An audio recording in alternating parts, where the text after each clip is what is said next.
അടുത്തൊരു bridge AC bridge വരുന്നത് sharing ബ്രിഡ്ജാണ്. ഇതെന്ന് പറയുന്നത് നിങ്ങളുടെ സിലബസിൽ ഇതിൻ്റെ ഡെറിവേഷൻ ഒന്നും ചോദിച്ചിട്ടില്ല.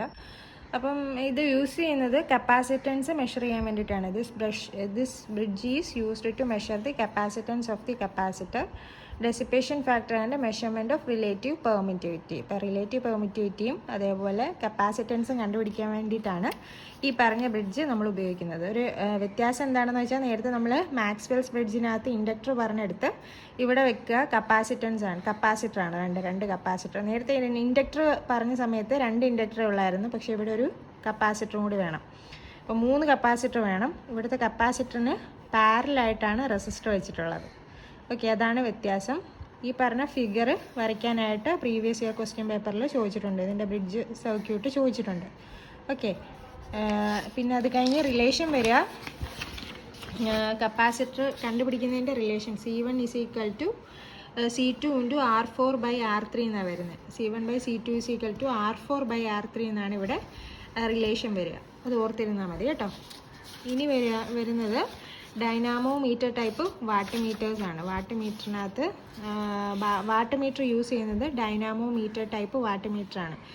എന്ന് വെച്ച് കഴിഞ്ഞാൽ AC-യിലും DC-യിലും വർക്ക് ചെയ്യുന്ന വാട്ട് മീറ്ററാണ് ഡൈനാമോമീറ്റർ ടൈപ്പ് വാട്ട് മീറ്റർ. അപ്പോൾ ഇതിൻ്റെ ഫിഗർ നോക്കുക. ഇതിനകത്ത് എന്താ, 2 ഫിക്സഡ് കോയിലുണ്ട്, ഒരു മൂവിങ് കോയിലുണ്ട്. ഫിക്സഡ് കോയിലായിട്ടിരിക്കുന്നത് കറണ്ട് കോയിൽസാണ്. മൂവബിൾ കോയിൽ എന്ന് പറയുന്നത് പ്രഷർ കോയിലും ആയിരിക്കും. ഓക്കെ, അപ്പോൾ ഇത് വർക്ക് ചെയ്യുന്ന പ്രിൻസിപ്പിൾ എന്ന് പറയുന്നത് നമ്മുടെ മോട്ടറിൻ്റെ പ്രിൻസിപ്പിളാണ്. എന്താണ്, കറണ്ട് ക്യാരിയിങ് കണ്ടക്ടർ ഒരു മാഗ്നറ്റിക് ഫീൽഡിനകത്ത് വെച്ച് കഴിഞ്ഞാൽ അതിനകത്തൊരു ഫോഴ്സ് എക്സ്പീരിയൻസ് ചെയ്യും, ടോർക്ക് എക്സ്പീരിയൻസ് ചെയ്യും എന്നുള്ള ആ ഒരു പ്രിൻസിപ്പിൾ വെച്ചിട്ടാണ് ഈ മീറ്റർ വർക്ക് ചെയ്യുന്നത്. ഓക്കെ, അപ്പം ഇതിനകത്ത് തന്നെ പറഞ്ഞിരിക്കുന്ന working principle is when A current carrying conductor is placed in A magnetic field A mechanical force is exerted on it. Okay, അപ്പോൾ ഇതിനകത്ത് ഫിക്സഡ് കോയിലുണ്ട്, മൂവിങ് കോയിലുണ്ട്. ഫിക്സഡ് കോയിലിൻ്റെ വേറൊരു പേര് കറണ്ട് കോയിൽ എന്നാണ്. മൂവിങ് കോയിൽ അപ്പം പ്രഷർ കോയിലായിരിക്കും. ഓക്കെ, കറണ്ട് കോയിലും പ്രഷർ കോയിലും ഉണ്ട്. അപ്പോൾ current കോയിലിനകത്തൂടെ കറണ്ട് പാസ് ചെയ്യും ഇല്ലേ, ആ കറണ്ട് എന്ന് പറയുന്നത് ലോഡ് കറണ്ടിന് പ്രപ്പോർഷണലായിരിക്കും. ഇനി പ്രഷർ കോയിൽ എന്ന് പറയുമ്പോൾ നമുക്കറിയാം വോൾട്ടേജ് ആണ് അല്ലേ, വോൾട്ടേജിനെ സൂചിപ്പിക്കുന്നതാണ്. അതായത് ലോഡ് വോൾട്ടേജിന് പ്രപ്പോർഷണലായിട്ടുള്ള കറണ്ട് ആയിരിക്കും ഈ പറഞ്ഞ പ്രഷർ കോയിലിലൂടെ പാസ് ചെയ്യുക. ഇനി ഇതിനകത്ത് കൺട്രോളിങ് ടോർക്ക് പ്രൊവൈഡ് ചെയ്യുന്നത് സ്പ്രിംഗ് കൺട്രോൾ വഴിയും ഡാമ്പിംഗ് ഉള്ളത് എയർ ഫ്രിക്ഷൻ ഡാമ്പിങ്ങുമാണ്. ഓക്കെ, AC മീറ്റർ ആയതുകൊണ്ട് എയർ ഫ്രിക്ഷൻ ഡാമ്പിംഗ് ആയിരിക്കും വരിക. ഒൺലി DC മീറ്റേഴ്സിന് മാത്രമേ എഡി കറണ്ട് ഡാമ്പിങ് വരത്തുള്ളൂ കേട്ടോ. അപ്പോൾ when watt meter is connected to the circuit to measure power, current coil carries load current and potential coil carries current proportional to the load voltage. അപ്പോൾ due to current in the coils mechanical force exist between them. Okay, the result is that movable coil moves in pointer over the scale. പിന്നെ അതിനകത്ത് പറയുന്നത് pointer റെസ്റ്റിൽ വരുന്ന pointer എപ്പോഴാണ് നിൽക്കുന്നതെന്ന് ചോദിച്ചു കഴിഞ്ഞാൽ controlling ടോർക്കും deflecting ടോർക്കും equal ആവുന്ന സമയത്താണ് പോയിൻ്റർ നിൽക്കുക.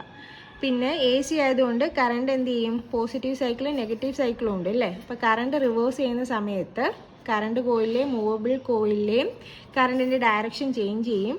അതുകൊണ്ട് തന്നെ ഡിഫ്ലക്റ്റിംഗ് ടോർക്ക് എന്ന് പറയുന്നത് ചേഞ്ച് ഇല്ലാണ്ട്, ഡിഫ്ലക്റ്റിംഗ് ടോർക്കിന് ഒരു ചേഞ്ച് ഉണ്ടാവില്ല. എങ്ങോട്ടാണോ മൂവ് ചെയ്യുന്നത് അങ്ങോട്ട് തന്നെ മൂവ് ചെയ്തുകൊണ്ടിരിക്കും. Okay, hence such instruments can be used for AC as well as DC power. Since deflection of pointer is proportional to the power taken by the load, hence such instruments has uniform scale. ഈ type മീറ്റേഴ്സിന് uniform scale ആയിരിക്കും. Okay, ഇത്രയും കാര്യങ്ങളൊക്കെ ഓർത്തിരുന്നാൽ മതി.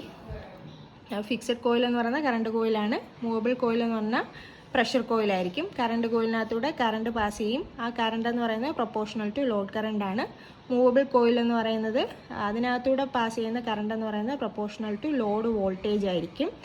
പിന്നെ ഇത് work ചെയ്യുന്ന principle എന്ന് പറയുന്നത് എന്താണ്, മാഗ്നറ്റിക് ഫീൽഡിനകത്ത് ഒരു കറണ്ട് ക്യാരിയിങ് കണ്ടക്ടർ വെച്ച് കഴിഞ്ഞാൽ ആ കണ്ടക്ടറിനകത്ത് ഫോഴ്സ് എക്സ്പീരിയൻസ് ചെയ്യും എന്നുള്ള ആ പ്രിൻസിപ്പിൾ വെച്ചിട്ടാണ് വർക്ക് ചെയ്യുന്നത്. പിന്നെ ഈ പറഞ്ഞ കാര്യങ്ങളൊക്കെ എഴുതാം. സ്പ്രിംഗ് കൺട്രോളാണ് യൂസ് ചെയ്യുന്നത്, എയർ ഫ്രിക്ഷൻ ഡാമ്പിംഗ് ആണ് യൂസ് ചെയ്യുന്നത്. അത്രയൊക്കെ ഉള്ളൂ കേട്ടോ. ഇത്രയും പോയിന്റ്സ് എഴുതിയാൽ മതി. എങ്ങാനും ഡൈനാമോമീറ്റർ ടൈപ്പ് ചോദിച്ചിട്ടുണ്ട്, അതിൻ്റെ കൺസ്ട്രക്ഷനാണ് ചോദിച്ചിരിക്കുന്നത്. അപ്പം എന്താ ഈ പടം വരച്ച് വെക്കുക കേട്ടോ. പടം വരച്ചിട്ട് ഇത്രയും പോയിന്റ്സ് എഴുതിയാൽ മതി.